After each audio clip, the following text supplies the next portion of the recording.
And today we find, as I mentioned earlier, that there is virulent propaganda about Islam. On the media we find that they are spreading misconceptions. But the more they're doing that, we find after 9/11, this has reached epidemic levels. Writings against Islam, misconceptions about Islam, the propaganda against Islam increased.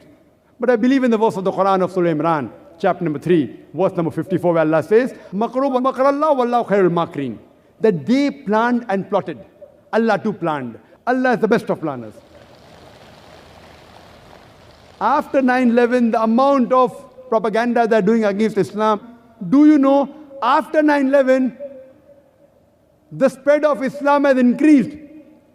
Only in a span of 10 months, in USA alone, after 9/11, more than 34,000 Americans accepted Islam. In Europe alone, more than 22,000 accepted Islam in 10 months' time after 9/11. And I go to Europe, I go to UK very often, I go to America, and I find that after 9/11, when I give talks, there are more Americans coming for my talk. There are more Europeans coming for my talk. It's good. They want to know what kind of religion is this.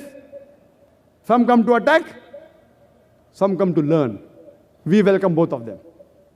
We welcome both of them. I like people who attack with reasoning. I love them.